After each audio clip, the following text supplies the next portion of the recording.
Hello? Who's there? Support Networks, a Little Liz series, reminding yourself of the love that surrounds you and feeling prepared for hard times ahead. Hello? Who's there? Hey, it's Kiran. Meet my friend Kiran. Often, when I'm low, I forget I have the best friends to reach out to. So in this series, I'll be mapping out my support network, which I recommend you do too. Let's find out about Kiran's support network. Who's in it and how do they support her? So in my support networks, I've got family, friends, people that I work with and people that I used to work with.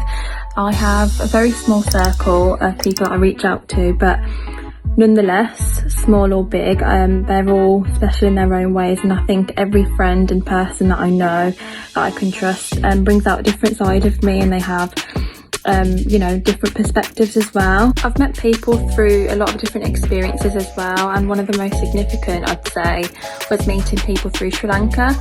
When I went travelling there, I did a 3-month placement, and we got to live in homestays where different volunteers from all over the world ended up there, and we did the same thing basically. The good thing about meeting people from all over the world is that if ever I want to go travelling, then I know where to find them, and maybe I can just stay at theirs and get it for free.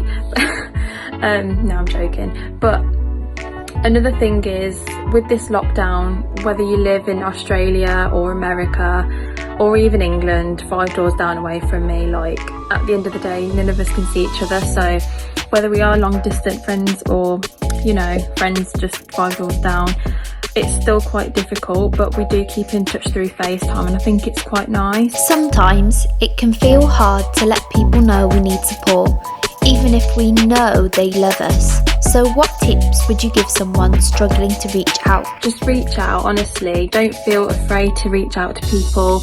I think half the time when you reach out, someone else will probably say, yeah, I'm feeling the same, mate.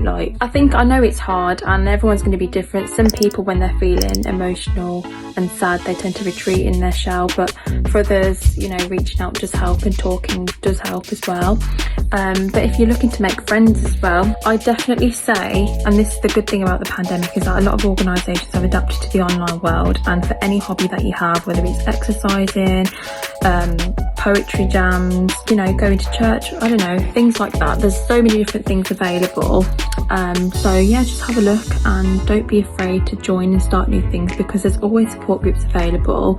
And even when I was doing these live workouts as well with different athletes, there was a whole group of people doing the same thing and motivating each other, and I thought that was quite nice. So yeah, just don't be afraid to get involved and just know that you're not alone. Kiran is my go-to for gut health tips. So Kiran, are there any ways to soothe anxiety via your gut? Some of my gut health tips are to drink herbal teas to increase your water intake and also get those nutrients in you.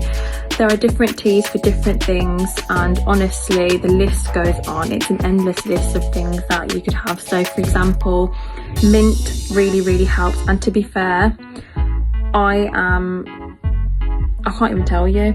I feel like I'm a mint connoisseur. No, I was going to say mint really helps with anxiety. So if you do struggle with anxiety, which a lot of us do to be fair, hot water and fresh mint, honestly, it really helps. Second gut health tip,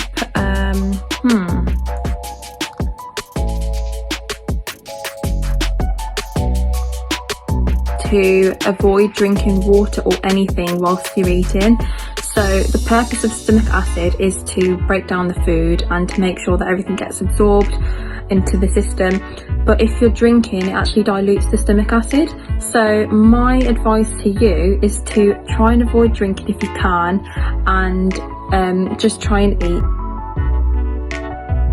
Gut health tip number 3, try and diversify your foods. So even if you're not completely plant-based or vegan, still try and get at least 25 to 30 different plant-based foods in the diet over the course of the week. So that could be 5 different vegetables every day, or fruit, and that will hopefully boost your immunity. We often forget we're part of our own support network. How do you show yourself love and support when you need it? Some ways that I show love to myself looks different on different days, and it depends on what I'm doing or how I'm feeling. So yesterday I had a really bad back, and I don't really feel like I had a really good week either. So I really just wanted to have a bath and just eat some chocolate or something, and it's just about not feeling guilty and doing what you want to do and what makes you happy at the end of the day. Other days it might look like going for a walk or talking to my friends, FaceTiming them, getting involved in a Joe Wicks workout. So yeah, it does look different, and one of my favourite hobbies, as you all know, is just to cook. It takes my mind off everything. It helps me feel mindful, it helps me feel at peace, and it helps me know that, you know, I'm making a conscious effort to look after my body as well. So treating it good on the inside and it shows on the out.